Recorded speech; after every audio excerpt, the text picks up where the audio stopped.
জি একাডেমির পক্ষ থেকে অনলাইন ক্লাসে সকলকে স্বাগতম। নবম দশম শ্রেণীর পদার্থবিজ্ঞান বিষয়ের চতুর্থ অধ্যায় অর্থাৎ কাজ ক্ষমতা শক্তির অধ্যায় থেকে আজকে আমরা শুধু কাজ নিয়ে আলোচনা করব। তো কাজ নিয়ে আলোচনা করার আগে আমরা দেখব কাজ কি, পদার্থবিজ্ঞানের ভাষায় কাজ কি, ব্যবহারিক জীবনে কাজ কি, কাজের কিভাবে হিসাব করতে হয় ইত্যাদি ইত্যাদি দেখব। তাহলে চলো শুরু করা যাক পদার্থবিজ্ঞানের কাজ ক্ষমতা শক্তি অর্থাৎ চতুর্থ অধ্যায়ের কাজের অংশ নিয়ে আলোচনা। কাজ নর্মাল একজন মানুষকে বা সাধারণ একজন মানুষকে আমরা যদি জিজ্ঞেস করি কাজ কি, তাহলে সে হয়তো বলবে আমরা যা করি সেটাই কাজ। তাহলে আমি যদি তাকে আবারও বলি, তাহলে তোমার মাথায় আমি 10 কেজি বোঝা দিয়ে রাখলাম এবং বললাম তুমি এই বোঝাটা নিয়ে দাঁড়িয়ে থাকবে, তাহলে সে তো বলবে যে ঠিক আছে আমি এটা নিয়ে কতক্ষণ দাঁড়িয়ে থাকবো। ওকে, তুমি 10 মিনিট দাঁড়িয়ে থাকো। তাহলে দাঁড়িয়ে থাকলে কি হবে? দাঁড়িয়ে থাকলে কিছুই হবে না। সে তো বলবে আমি তো দাঁড়িয়ে থাকা মানে আমি তো সময় দিয়ে আমি কাজ করছি, তাহলে আমাকে এই বিষয়ে তো আপনার পারিশ্রমিক দেওয়া উচিত। তো সে দাঁড়িয়ে থাকলো, সে বলছে কাজ, কিন্তু পদার্থবিজ্ঞান বলে না সেটা কাজ না। তাহলে সেটা কি অকাজ? বিজ্ঞানের ভাষায় অকাজ বলতে কিছু নাই। স্বাভাবিক ভাষাতে যেটা কাজ সেটা পদার্থবিজ্ঞান ভাষাতে কাজ নাও হতে পারে।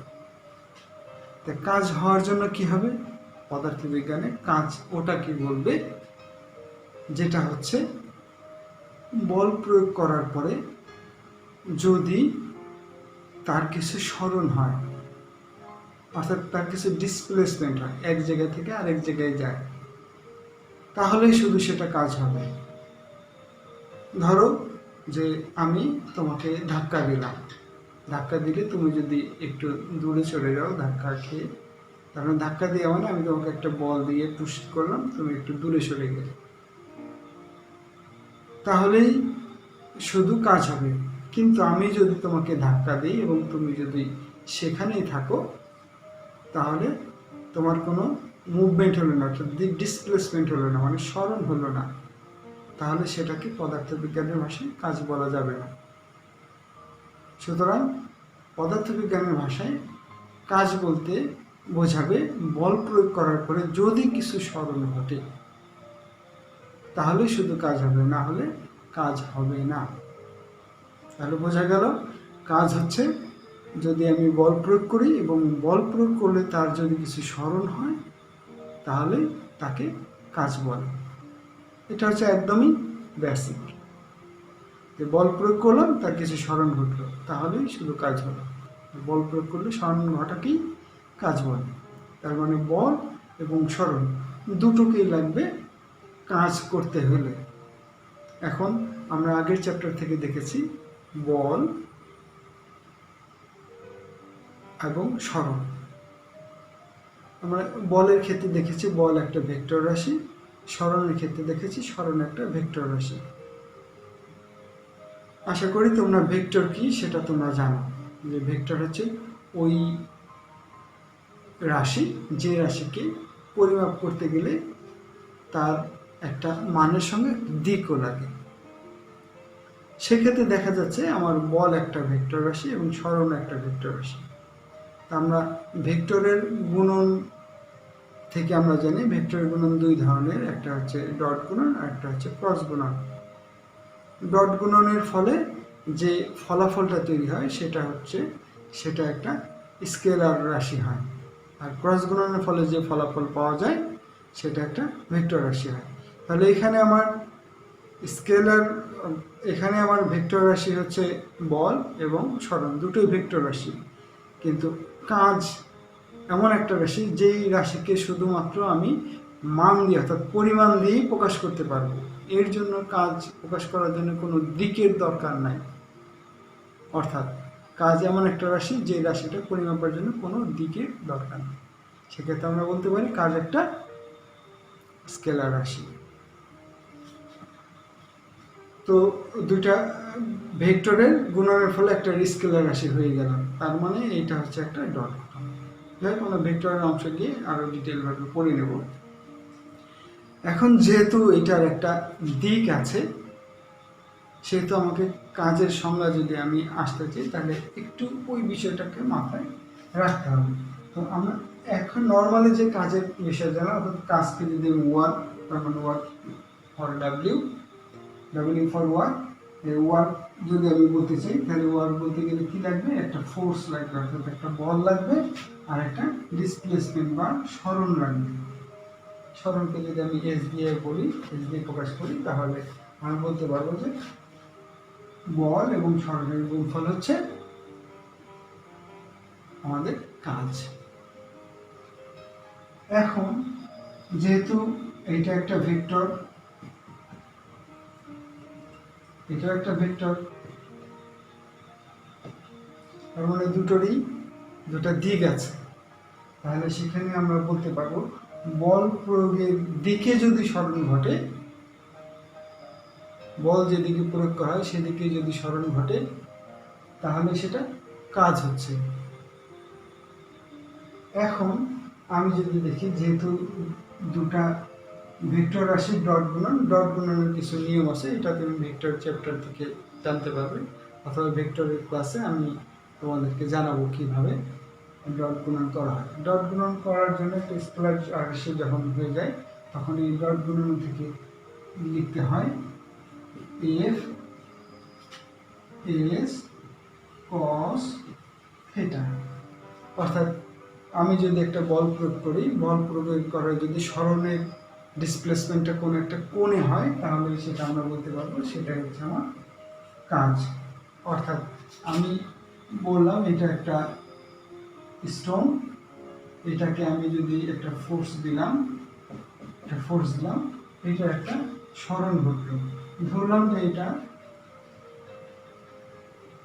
এদিকে চলে গেল, বললাম যে সরণটা এদিকে ঘটলো, কিন্তু আমি বল প্রয়োগ করলাম এদিকে, তার মানে এখানে একটা আমার কোণ তৈরি হয়ে যায়, যেটাকে আমরা বলি থিটা কোণ। এই থিটা কোণের কারণে আমরা সরণকে এইভাবে লিখতে পারি। তো কাজকে যদি এইভাবে লেখার অংশ তোমাদের পরীক্ষাতে যখন আসে, তাতে দেখা যায় যে অনেক সময় এই সূত্রের উপরে তোমাদের সিকিউ কোশ্চেন হয়ে যায়।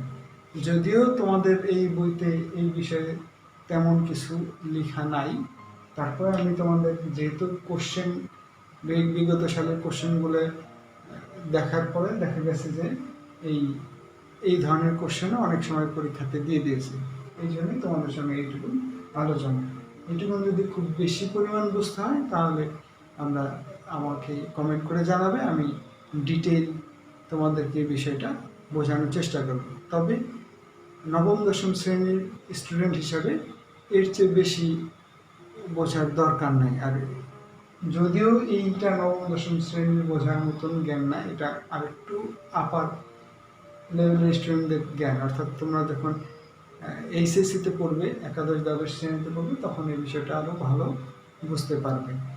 আর যেহেতু আমাদের বইয়ের সাথে কোশ্চেনের তেমন মিল খুব কমই থাকে, সেক্ষেত্রে এটা একটু জানা থাকলে তোমাদের জন্য সুবিধা হবে।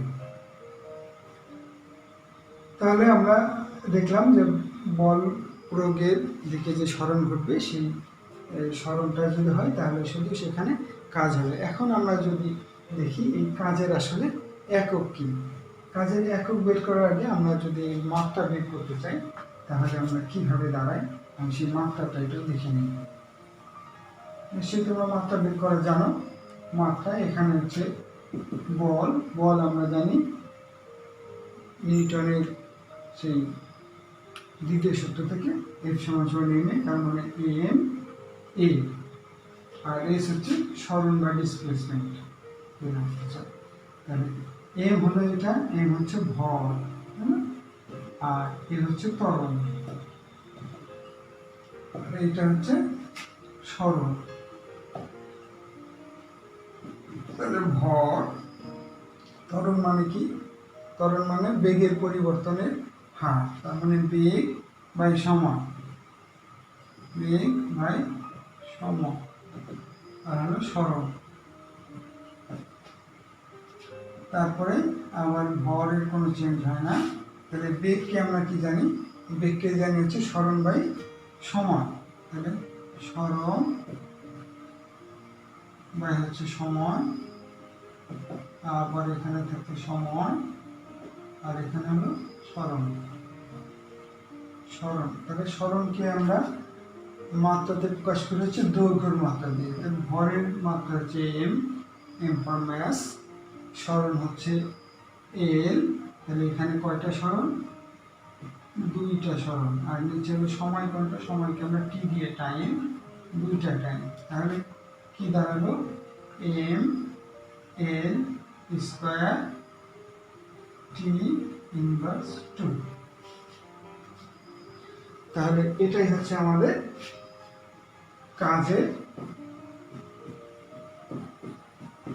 কাজের মাত্রা। আশা করি বুঝতে পারছো। তো কাজের আবার একটা একক আছে, কাজের একক হচ্ছে জুল। ধরো তুমি একটা বাইসাইকেলকে হাত দিয়ে একটা ঠেলা দিয়েছ, ঠেলা দিলে বাইসাইকেলটা তো কিছু দূর যাবে। এখন যতক্ষণ ঠেলা দিয়েছো ততক্ষণে যাবে, এরপরে যদি আমি বাইসাইকেলের ঠেলাটা যদি বন্ধ করে দিই তাহলে কি বাইসাইকেল যাবে? অবশ্যই যাবে। কি জন্য যাবে সেটা আমরা হয়তো আগের ক্লাসে দেখেছি, না দেখে থাকলে আমাকে কমেন্ট করে জানাবে, আমি তোমাদেরকে বিষয়টাকে বুঝিয়ে দেবো কেন সে যাচ্ছে। নর্মালি আমি একটা সাইকেলকে যদি ঠেলা দিই তাহলে সে কিছু দূর যাবে, আমি যদি ঠেলা ছেড়ে দিই তারপরেও সে কিছু দূর যাবে। তাহলে এখানে কাজ কতটুকুন হলো?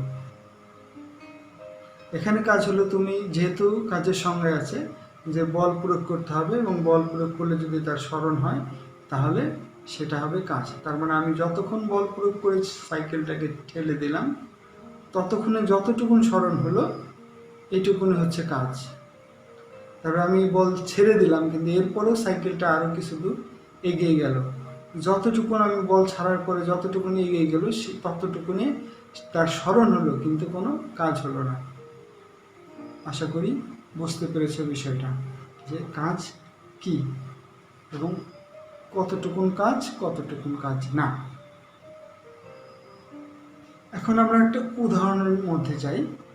ধরো যে 50 কেজি ওজনের একটা বস্তা তুমি নিচতলা থেকে দোতলায় উঠাচ্ছ, অথবা নিচতলা থেকে তুমি 10 তলায় উঠাচ্ছ। তাহলে উঠাইতে গেলে ধরলাম যে একটা তলার দূরত্ব হচ্ছে 3 মিটার, তাহলে 50 কেজি ভরের একটা বস্তুকে তুমি নিচতলা থেকে 10 তলায় উঠিয়ে নিয়ে যাচ্ছ, প্রতি তলার দূরত্ব হচ্ছে 3 মিটার। তাহলে এখানে তোমার কাজ কতটুকুন হলো? কাজের হিসাবটা যদি আমরা আসি তাহলে 50 কেজি ভরের কথা বলা হয়েছে, 50 কেজি ওজনের কথা বলা হয়েছে। সেক্ষেত্রে আমাদেরকে বুঝতে হবে যে ওজন কি আর হচ্ছে ভর কি। আশা করছি তোমরা ওজন আর ভরের পার্থক্য জানো। তারপরে কেউ যদি না জেনে থাকো অথবা যদি ভুলে গিয়ে থাকো আমি আবার বলছি, ভর হচ্ছে পদার্থের মোট পরিমাণ, অর্থাৎ ওই পদার্থটা কতখানি অংশ নিয়ে জুড়ে তৈরি, সেটা হচ্ছে ভর। অর্থাৎ ভর একটা কনস্ট্যান্ট বিষয়, একটা ধ্রুব বিষয় যার কোনো চেঞ্জ নেই। যেমন আমি চাঁদে গেলেও আমি, পৃথিবীতে থাকলেও আমি, পানির মধ্যে থাকলেও আমি। তার মানে আমার কোনো চেঞ্জ হচ্ছে না। কিসের চেঞ্জ হচ্ছে না? ভরের চেঞ্জ হচ্ছে, অর্থাৎ mass, total amount of matter, total পরিমাণ যে পদার্থ, এই পদার্থের কোনো চেঞ্জ নেই, এটা হচ্ছে ভর। আর ওজন হচ্ছে কি? ওজন হচ্ছে ওই ভরটাকে কার্যকর করার জন্য পৃথিবী যেই টানে, অর্থাৎ অভিকর্ষজ টানে যে আমাদেরকে টানছে, এই টান যখন যুক্ত হচ্ছে তখন আমার ওই ভরের সঙ্গে অভিকর্ষজ যে টান, অভিকর্ষজ যে বল, এই বলটা যুক্ত হচ্ছে, তাহলেই যা হচ্ছে এটাই হচ্ছে ওজন। সেক্ষেত্রে আমরা এখন চিন্তা করি, আমি যদি একটা 50 কেজি ওজনের বস্তু নেই, তাহলে কি তার 50 কেজি মাস আছে, সাথে তার সাথে অভিকর্ষজ টান আছে। কারণ আমরা যখন কেজি বলি তখন তার সাথে অবশ্যই ভরের সঙ্গে অভিকর্ষজ টানকে আমার যুক্ত করে দিতে হবে। সেক্ষেত্রে অভিকর্ষজ একটা বল, তাহলে আমি যদি এটার 50 কেজি বলি তাহলে আসলে এই 50-এর সঙ্গে আরও অভিকর্ষজ বল আছে। তোমরা জানো 9.8 মিটার পার সেকেন্ড হচ্ছে অভিকর্ষজ বল, অর্থাৎ অভিকর্ষজ ত্বরণ। আমরা এই যে বল, এটা অভিকর্ষজের আসলে অভিকর্ষজ ত্বরণ, অর্থাৎ অভিকর্ষ বলের ফলে বস্তুর যে গতি প্রাপ্ত হয় সেই গতিটাকে আমরা ত্বরণ দিয়ে প্রকাশ করি। তাহলে 50 কেজি ভরের কোনো বস্তুকে যদি আমি কোনো বিল্ডিংয়ের 10 তলাতে উঠাতে চাই, সেক্ষেত্রে আমাদের 50 কেজির সঙ্গে আমার ওই 9.8 গুণ করতে হবে। আর আমি যেহেতু 3 মিটার করে এক একটা তলার দূরত্ব, সেক্ষেত্রে আমার কয় তলা? 10 তলা। 10 তলাতে 3 10 30, তার মানে 30 মিটার আমাকে কাজ করতে হবে। আর আমার ফোর্স কতটুকু?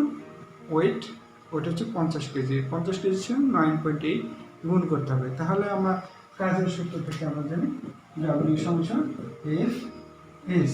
এখানে এই Fটা হচ্ছে 50 কেজি আর Sটা হচ্ছে কত? 30 মিটার। তাহলে কেজির সঙ্গে আমার এখানে কি যোগ হচ্ছে? 50-এর সঙ্গে গুণ হচ্ছে 9.8, তাহলে আর তার সাথে গুণ হচ্ছে হলো 30 মিটার। তাহলে এইটা দিয়ে যা হবে সেটাই হলো আমার কাজের পরিমাণ।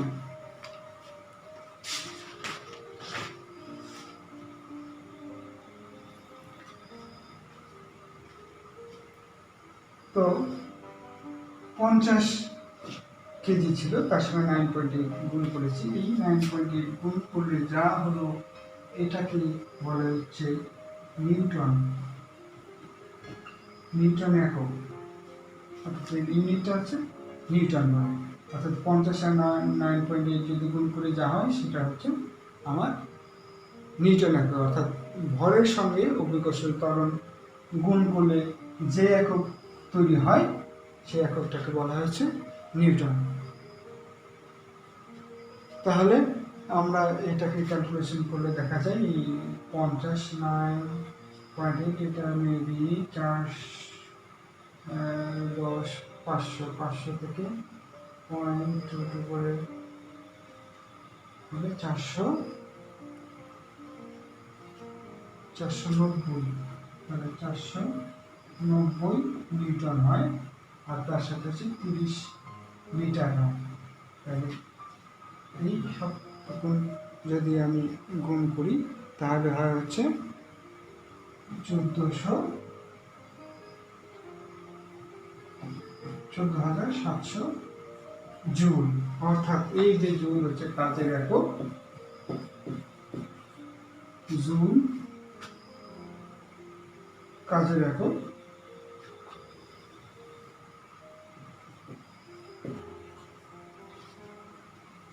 কাজের একক জুল, তার মানে জুল হচ্ছে নিউটন আর হচ্ছে মিটার।